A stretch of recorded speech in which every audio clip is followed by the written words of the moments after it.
तो देखिए आज का लेसन रहेगा अपने lesson number 8 12th AG biology के बारे में आज अपन चर्चा कर रहे हैं। लेसन 8 लेसन 8 जो है वह मुख्य रूप से अपने जो फलों के रोग है उनके बारे में दे रखा है। तो मुख्य फलों के रोग या महत्वपूर्ण फलों के रोग, इसके ऊपर अपना पूरा पाठ आधारित है। इसमें अपन क्या क्या जानेंगे, रोग के कारण, लक्षण और नियंत्रण। तो देखिए रोग, कारण, लक्षण और नियंत्रण, इनके बारे में अपन इस लेसन में पढ़ने वाले हैं। तो आज का लेसन शुरू करते हैं और आज अपन इस लेसन का पार्ट नंबर 1 के ऊपर चर्चा करते हैं। तो देखिए मुख्य फलों के जो रोग, अपना पहला वाला जो चैप्टर था वह भी रोग से संबंधित ही था, जिसमें अपन देख रहे थे कई अलग अलग प्रकार के जो रोग कारक होते हैं उनके द्वारा रोग किस प्रकार से होता है उस पर अपन ने चर्चा की थी। आज भी अपन फलों के जो रोग है उसके बारे में चर्चा करने वाले हैं। तो मुख्य रूप से आज का जो रोग है वह नींबू का कैंकर रोग, सिट्रस कैंकर रोग के नाम से जिसे जानते हैं। और ये एक ऐसा रोग है स्टूडेंट्स जिससे एग्जाम में क्वेश्चन 100% पूछा जाता है। नींबू का कैंकर रोग, या इसे क्या कहते हैं, सिट्रस कैंकर, क्योंकि नींबू क्या एक सिट्रस फल होता है। सिट्रस फल यानी कि खट्टे फल जिसमें नींबू, नारंगी, संतरा वगैरह सब आते हैं, उन्हें अपन सिट्रस फल कहते हैं। तो आज का रोग अपना मुख्य रूप से नींबू का कैंकर रोग या सिट्रस कैंकर रोग, इसके बारे में अपन पढ़ने वाले हैं। तो यह एक ऐसा रोग है जिसके बारे में नॉर्मल जानकारी अपन सभी रखते हैं, क्योंकि नींबू का पादप अपने घरों में देखने को मिलता है। तो अपने को पता है इस रोग से उसकी पत्तियां भी प्रभावित होती है, उसका तना भी प्रभावित होता है, और इसके अलावा अपन देख सकते हैं कि उसके जो प्रत्येक पार्ट में अपन कहते हैं जो धब्बे से दिखाई देते हैं वो इसी रोग के होते हैं। लेकिन अपन इसको पूरे सीरियल क्रमांक में पढ़ेंगे।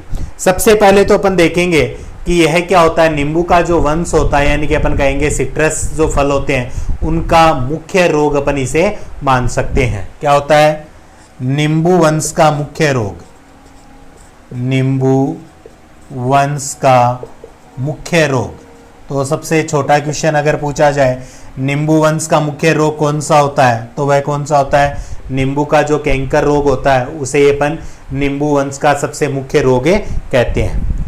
और विश्व में अपन मान सकते हैं कि जिन स्थानों पर नींबू का उत्पादन होता है उन सभी स्थानों पर यह रोग क्या है, फैला हुआ है।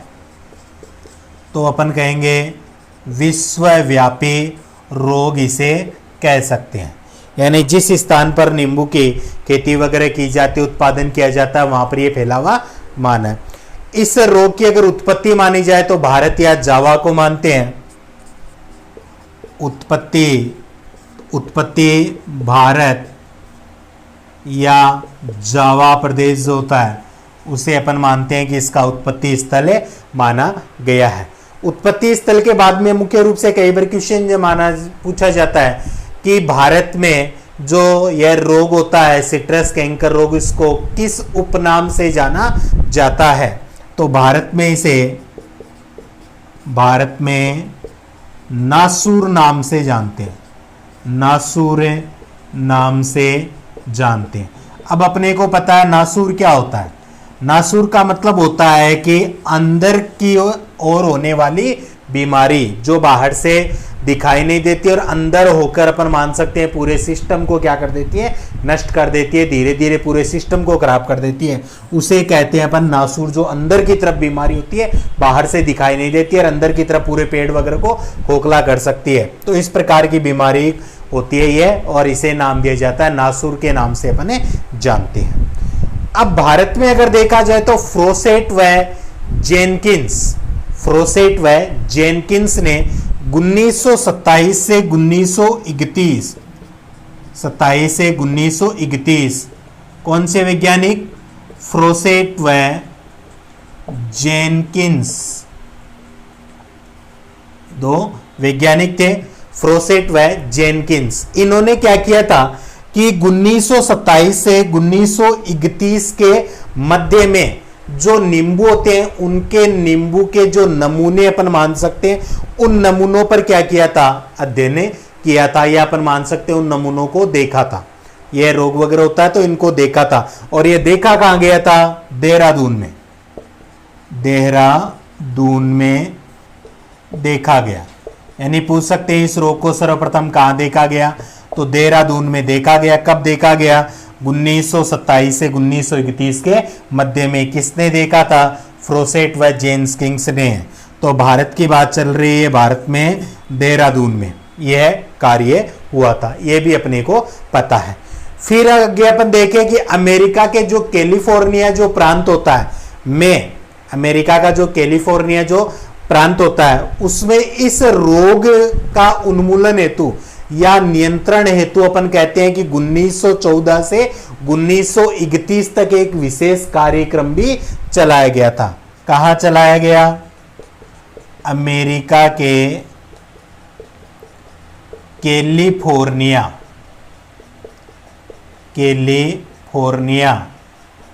प्रांत में एक कार्यक्रम चलाया गया था। कब चलाया गया था, अभी बताया था आपको, 1914 से 1931। 1914 से 1931 में एक विशेष कार्यक्रम चलाया गया। उस कार्यक्रम में क्या किया गया, इस रोग के उन्मूलन हेतु जानकारी प्रदान की गई थी। तो यह बात भी अपने को यहां पर ध्यान में रखनी है। यह जो रोग है यह मुख्य रूप से भारत और जो पड़ोसी देश चीन अपन मानते हैं उसमें गंभीर रूप से अपन मान सकते हैं फैला हुआ माना जाता है। अब इसके अलावा जो फ्लोरिडा है, फ्लोरिडा का अपन मानते हैं कि सिट्रस उन्मूलन विशेष घटना संपूर्ण उद्यान अपन मान सकते हैं उसमें नष्ट हो गए थे। फ्लोरिडा का सिट्रस उन्मूलन, फ्लोरिडा का सिट्रस उन्मूलन, ये क्या है, फ्लोरिडा में क्या हुआ था कि सिट्रस उन्मूलन के लिए एक विशेष कार्यक्रम चलाया गया था जिसमें जितने भी जो वहां पर नींबू वर्ग के पादप थे, उद्यान थे, उन सबको क्या किया गया था, नष्ट किया गया था। यानी कि संपूर्ण उद्यान नष्ट किए गए थे। यहां पर संपूर्ण उद्यान नष्ट किए गए थे फ्लोरिडा में का सिट्रस उन्मूलन, और इसे सब जानते हैं। तो मुख्य रूप से एक तो अमेरिका के कैलिफोर्निया प्रांत में 1914 से 1931, एक फ्लोरिडा में भी ये सिट्रस उन्मूलन का कार्यक्रम चलाया गया था। इन बातों को अपने को मुख्य रूप से याद रखना है। अब आगे अपन चर्चा करते हैं इसके लक्षण की, यानी यह जो रोग होता है इसके प्रमुख लक्षण क्या होते हैं उनके बारे में अपन देखते हैं। तो देखिए यह जो रोग होता है ना, ये पादप के मुख्य रूप से अपन मानते हैं पादप वृक्ष जो भी होता है तो उसकी पत्तियों को नुकसान पहुंचाता है, टहनी को नुकसान पहुंचाता है, शाखा, फल, कांटे जो भी होते हैं प्रत्येक भाग पर अपन क्या कहते हैं, नुकसान पहुंचाता है। जैसे पत्तियां, फल, टहनी, शाखा, कांटे, इन सभी को यह क्या करता है, प्रभावित करता है। मुख्य रूप से अगर अपन देखें ना, इसकी जो पत्तियां पाई जाती हैं उन पत्तियों पर छोटे गोलाकार जलसिक्त धब्बे बनते हैं। पत्तियों पर छोटे गोलाकार जलसिक्त धब्बे। अब जलसिक्त का मतलब क्या होता है स्टूडेंट्स, जलसिक्त का मतलब होता है जैसे दूर से अपन देखते हैं तो ऐसा लगता है जल की बूंद रखी हुई है पत्ती पर, तो उस जल की बूंद के समान क्या होते हैं, धब्बे बन जाते हैं। किस पर बनते हैं, पत्तियों पर बनते हैं। ये जो धब्बे होते हैं ये पीले भूरे रंग के होते हैं और उभरे हुए दानों के समान दिखाई देते हैं। धब्बे पीले भूरे होते हैं और उभरे दानों के समान दिखाई भी देते हैं। यह भी अपन मानते हैं कि इनकी एक विशेषता मानी जाती है। इनमें जो अपन मानते हैं कि ये धब्बे बनते हैं ना, ये बनते हैं, पहले तो बनते हैं कि पत्ती की निचली सतह पर। हमेशा ध्यान रखना, जब भी ये धब्बे बनेंगे तो पहले तो पत्ती की निचली सतह पर बनेंगे और बाद में कहां बनेंगे, ऊपरी सतह पर बनते हैं। धब्बे पहले पत्ती की निचली सतह पर व बाद में ऊपरी सतह पर बनते हैं, बाद में ऊपरी सतह पर बनते हैं। यह भी अपने को मुख्य रूप से ध्यान में रखना है। साथ साथ में लिख रहा हूं, अगर आपको अच्छा लगे तो आप नोट्स यहां से भी बना सकते हैं और आसानी से आप याद भी कर सकते हैं। तो ये अपन मानेंगे पहले निचली सतह पर फिर ऊपरी सतह पर। ये जो धब्बे बनते हैं ना, ये क्या होते हैं, पहले तो अपन मान सकते हैं उतने हार्ड नहीं होते, लेकिन धीरे धीरे समय निकलता रहता है तो ये क्या होने लग जाते हैं, मध्य से खुरदरे कठोर सदृश अपन मान सकते हैं काष्ठीय दिखाई देने लग जाते हैं। समय के साथ साथ धब्बे खुरदरे हो जाते हैं, मध्य से खुरदरे और काष्ठीय दिखाई देने लग जाते हैं। ये भी अपन मानते हैं जैसे जैसे समय निकलता जाता है।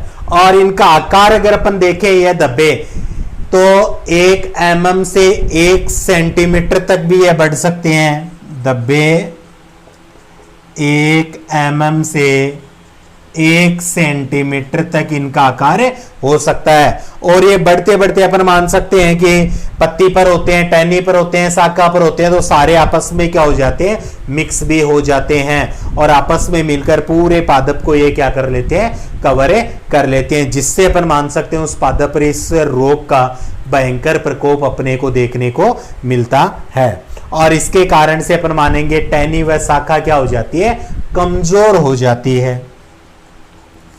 टहनी व शाखा कमजोर। और अपन देखेंगे कि फलों पर भी ये धब्बे बनते हैं, तो फल जो होते हैं वह एक तो स्वादहीन हो जाते हैं, कोई स्वाद कम आएगा और गुणवत्ता में क्या आएगी, कमी। फल गुणवत्ता में कमी आती है। ये मुख्य रूप से इसके लक्षण अपने को देखने को मिलते हैं। यानी कि पत्तियां, फल, टहनी, शाखा, कांटे सभी को प्रभावित करेंगे। पत्तियों पर जो अपन मानेंगे गोलाकार धब्बे बनेंगे। धब्बे जल सिक्त समान होते हैं, जल की बूंद के समान दिखाई देते हैं। धब्बे पीले भूरे रंग के उभरे हुए दाने के समान दिखाई देंगे। धब्बे की विशेषता होती है कि पहले पत्ती की जो निचली सतह होती है उस पर बनेंगे और बाद में कहाँ बनेंगे, ऊपरी सतह के ऊपर बनते हैं। जैसे जैसे समय निकलता है ये धब्बे क्या होते जाते हैं, कठोर होते जाते हैं और एक काष्ठीय रूप में दिखाई देने लगते हैं। यह अपन मानते हैं इनका आकार 1 mm से 1 सेंटीमीटर तक भी बढ़ सकता है। फिर जब पादप के ऊपर सारे धब्बे आपस में मिल जाते हैं तो अपन कह सकते हैं एक भयंकर रोग उत्पन्न होता है जो पूरे पादप को प्रभावित करता है। टहनियां, शाखा वगैरह सब कमजोर हो जाती है और फलों में भी ये धब्बे हो जाने से उनकी गुणवत्ता में क्या आती है, कमी आती है। ये क्या थे, इसके मुख्य लक्षण थे। अब आगे अपन बात करते हैं, देखिए लक्षण के पश्चात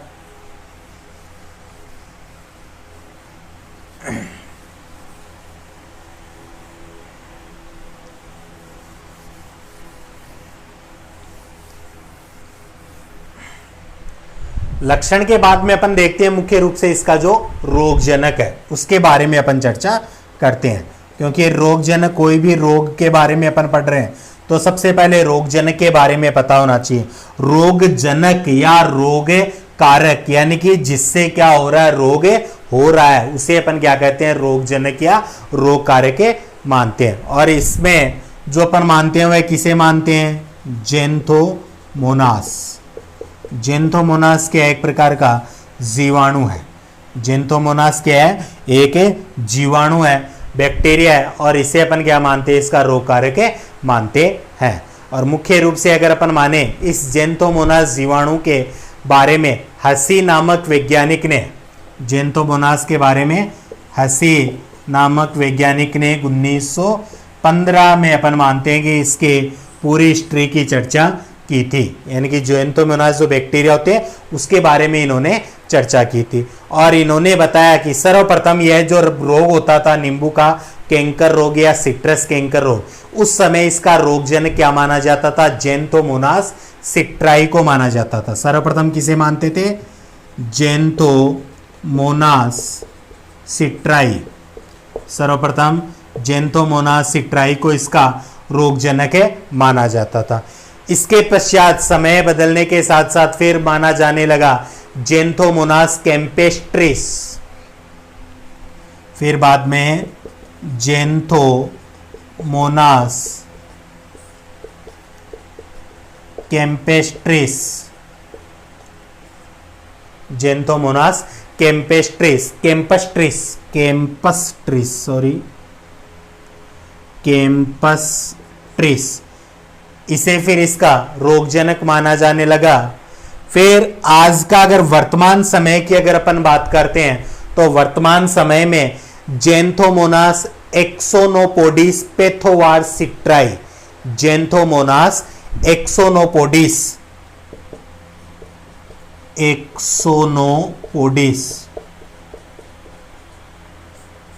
देखिए इसमें समय के साथ में क्या होने लगा? परिवर्तन होने लगा।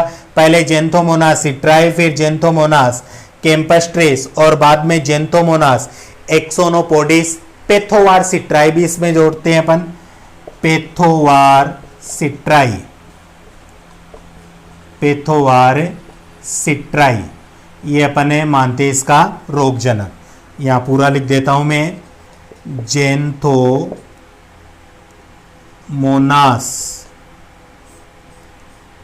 ये जेंथोमोनास एक्सोनोपोडिस पेथोवार सिट्राई।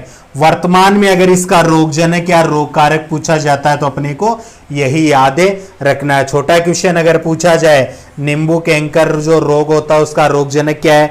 जेंथोमोनास एक्सोनोपोडिस पेथोवार सिट्राई, इसी नाम से इसे वर्तमान में जानते हैं। सर्वप्रथम जेंथोमोनास सिट्राई रोगजनक था, उसके पश्चात जेंथोमोनास कैंपस्ट्रिस को माना जाने लगा और वर्तमान में जेंथोमोनास एक्सोनोपोडिस पेथोवार सिट्राई को इसका रोगजनक अपने मानते हैं।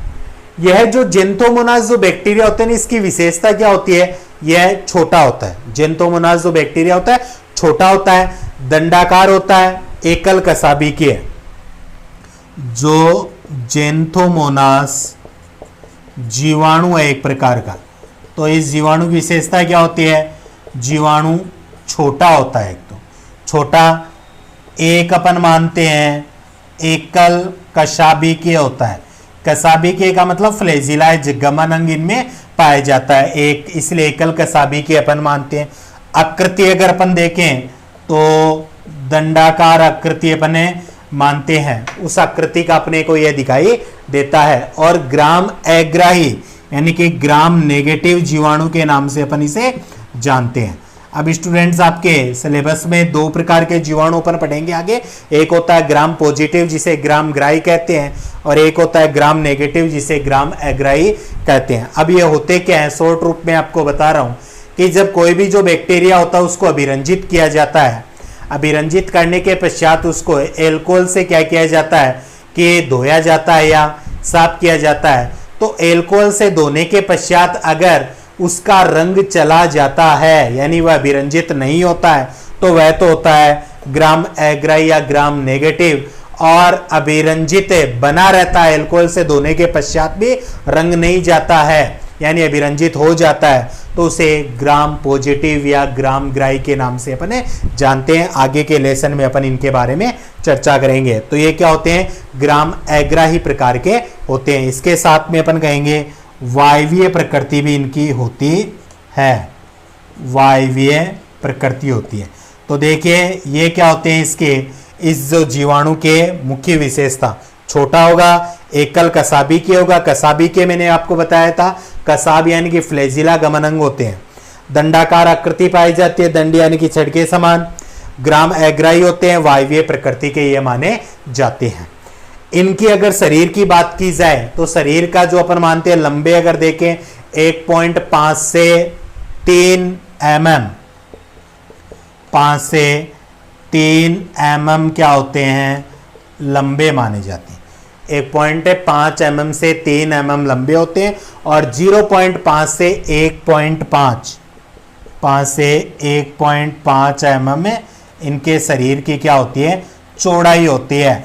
और देखा जाए तो इनका निवय या शरीर कैसा होता है, पीला होता है, पीला रंग निवय या शरीर का माना जाता है। ये भी अपन मानते हैं कि इनकी एक पहचान मानी जाती है। इसके बाद में अपन बात करते हैं इसका जो रोग चक्र आता है उसके बारे में। तो रोग चक्र में अपन क्या देखते हैं कि रोग चक्र यानी कि इस रोग कैसे फैल रहा है।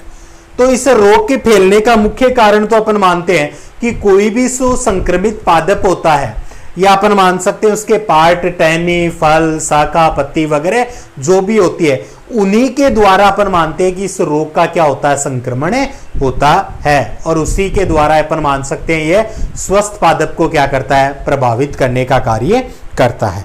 जिस समय वातावरण में अधिक आर्द्रता होती है यानी कि नमी होती है, उस समय इसका प्रकोप अपने को ज्यादा देखने को मिलता है। और इसके अलावा अगर अपन देखें तो लगभग 20 से 35 डिग्री सेल्सियस जो टेम्परेचर होता है उस पर भी यह क्या होता है, तेजी से फैलने का कार्य करता है। इसके फैलने में अपन मान सकते हैं कि कीटों का योगदान, वायु का योगदान भी माना जाता है। तो ये बात होती है इसके रोग चक्र की, अपन मानते हैं कि रोग चक्र इसका किस प्रकार से होता है। रोग चक्र के बाद में अगर अपन देखें तो वह माना जाता है इसका प्रबंधन। रोग चक्र के बाद में अगर बात करते हैं अपन तो किसकी बात करते हैं, मुख्य रूप से प्रबंधन की बात करते हैं। रोग चक्र में मैंने मुख्य रूप से आपको 2-3 बातें बताई है, वही अपने को ध्यान रखनी है कि यानी कि यह रोग चक्र कैसे हो रहा है।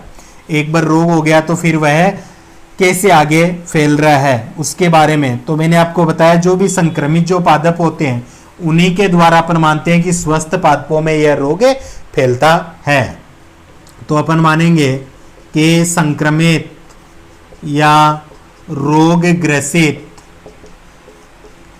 टहनी, शाखा, इनके अलावा पत्ते, ये जो भी होती है पत्ती, टहनी, शाखा,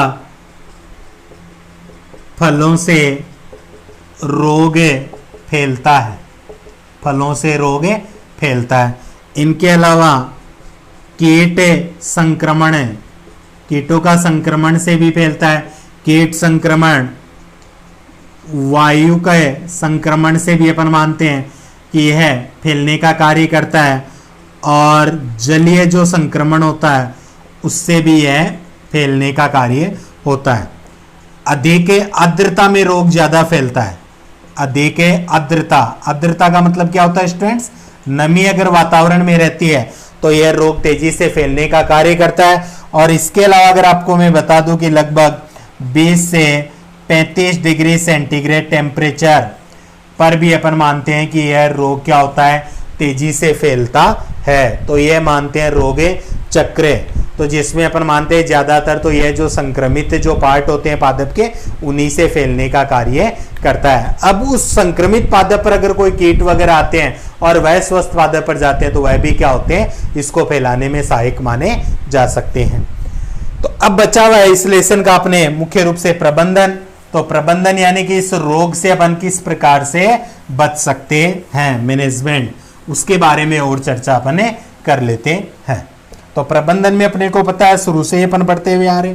एक तो अपन देखते हैं सस्य प्रबंधन, एक अपन कौन सा देखते हैं स्टूडेंट्स, जैविक प्रबंधन, और एक क्या देखते हैं, रासायनिक प्रबंधन। तो अपन बात करते हैं रोग प्रबंधन की।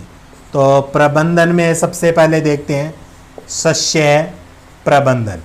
अब इसे सस्य प्रबंधन में होता क्या है, तो सस्य प्रबंधन में देखिए सबसे पहले तो जो भी संक्रमित जो पादप आते हैं उस पर बोर्डो मिश्रण का क्या करना चाहिए, 1% का छिड़काव करना चाहिए।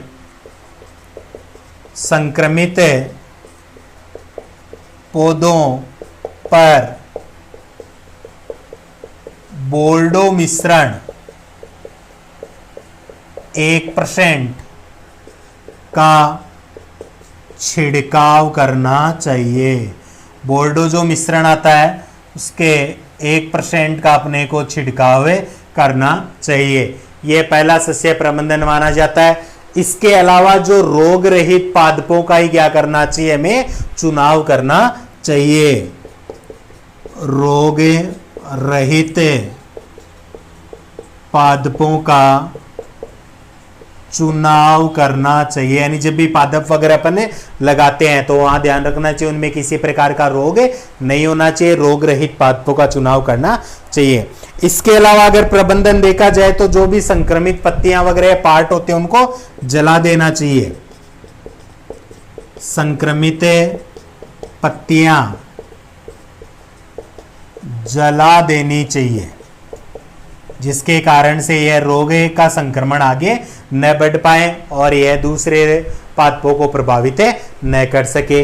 इसके अलावा अपन मानते हैं कि जो भी नर्सरी वगैरह होती है वहां पर क्या होते हैं, इस रोग के फैलने की संभावना अधिक होती है, इसलिए नर्सरी को ऊंचाई पर रखना चाहिए। नर्सरी को ऊंचाई पर स्थित करना चाहिए, ऊंचाई पर स्थित करना चाहिए। ऊंचाई पर अपन मानते हैं कि बैक्टीरिया वगैरह का प्रकोप क्या होता है, कम होता है। तो ये मुख्य रूप से 4 अपने सस्य प्रबंधन दे रखे हैं। एक तो बोर्डो मिश्रण 1% का छिड़काव करना चाहिए संक्रमित पौधों पर। एक पौधों का चुनाव करते समय रोग रहित पादपों का चुनाव करना चाहिए। थर्ड, संक्रमित पत्तियां जो भी होती है पार्ट पौधे के उनको जला देना चाहिए। और जो नर्सरी होती है जहां पर पादपों को रखा जाता है, छोटे पादपों को, उन्हें ऊंचाई पर रखना चाहिए ताकि बैक्टीरिया का प्रभाव वहां पर न हो सके। इसके अलावा अपन देखते हैं दूसरा जो आता है वह आता है अपने जैविक प्रबंधन।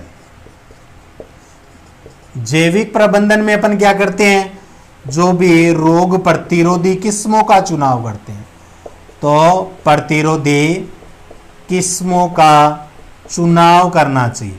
अब प्रतिरोधी किस्में कौन सी होती है, जो अपन मानेंगे कि जो इसका जो रोगकारक था जेंथोमोनास बैक्टीरिया, उसका इन किस्मों पर प्रभाव नहीं पड़ता है, वे होती है इसकी प्रतिरोधी किस्में। जिसमें एक तो आती है कागजी नींबू, एक SN2, एक तो कागजी नींबू,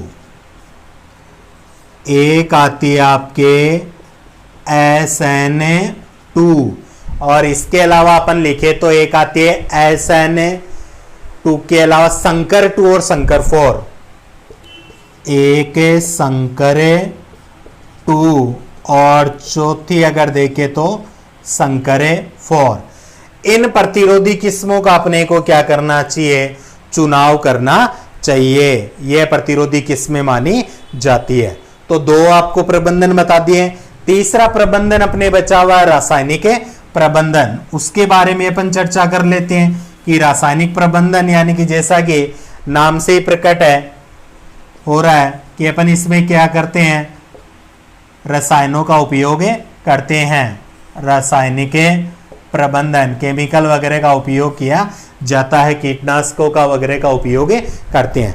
तो रासायनिक प्रबंधन में अपन देखते हैं सबसे पहले कि जो पौधे होते हैं पौधों पर बोर्डो मिश्रण 1% और इसके अलावा लाइम सल्फर जो आता है 0.2% का छिड़काव जो है वह करना चाहिए। और कब करना चाहिए, फल लगने की 3 माह की अवधि में करना चाहिए। यानी जब फल लगते हैं उस समय 3 माह की अवधि में अपने को छिड़काव कर देना चाहिए। फल लगने से पहले ही छिड़काव कर देना चाहिए जिससे फलों पर इस रोग का संक्रमण न हो सके। तो क्या बताया, एक तो बोर्डो मिश्रण 1%, बोर्डो मिश्रण 1% यह काम में लेना, और साथ में लाइम सल्फर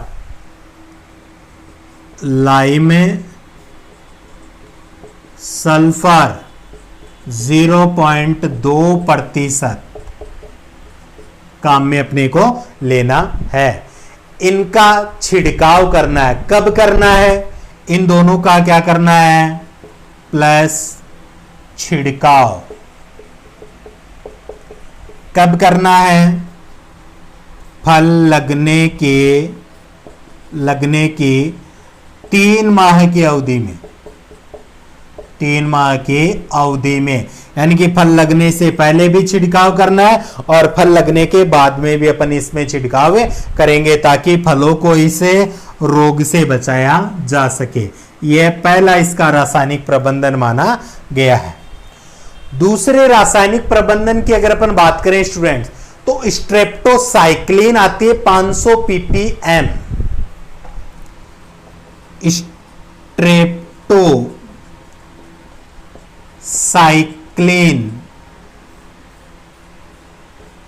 500 ppm। ppm का मतलब होता है पार्ट पर मिलियन, पार्ट पर मिलियन, शॉर्ट में ppm। प्रतिजैविक आता है, प्रतिजैविक का छिड़काव 15 दिन के अंतराल में करना चाहिए। प्रतिजैविक है एक प्रकार का छिड़काव 15 दिन के अंतराल में करना चाहिए। ये दो मुख्य रासायनिक प्रबंधन अपने को ध्यान में रखना है। बोर्डो मिश्रण 1% के साथ में लाइम सल्फर 0.2% का छिड़काव करना है। कब करना है? फल लगने का जो समय होता है उसमें 3 माह की अवधि में इसको उपयोग में लेना है। दूसरा, स्ट्रेप्टोसाइक्लिन नामक एक प्रतिजैविक आता है 500 ppm, उसका छिड़काव करना अपने को, प्रत्येक 15 दिन के अंतराल में इसे काम में लेना है। तो ये मुख्य रासायनिक प्रबंधन माना गया है। तो स्टूडेंट्स, आज अपन ने नींबू का कैंकर रोग कंप्लीट कर लिया है। किसी प्रकार की कोई प्रॉब्लम हो तो बेझिझक आप मेरे से कमेंट्स में पूछ सकते हैं। आशा करता हूं वीडियो पसंद आया होगा। तो वीडियो देखने के लिए आप सभी का धन्यवाद। मिलते हैं अगली क्लास में एक नए टॉपिक के साथ। तब तक के लिए जय हिंद, जय भारत।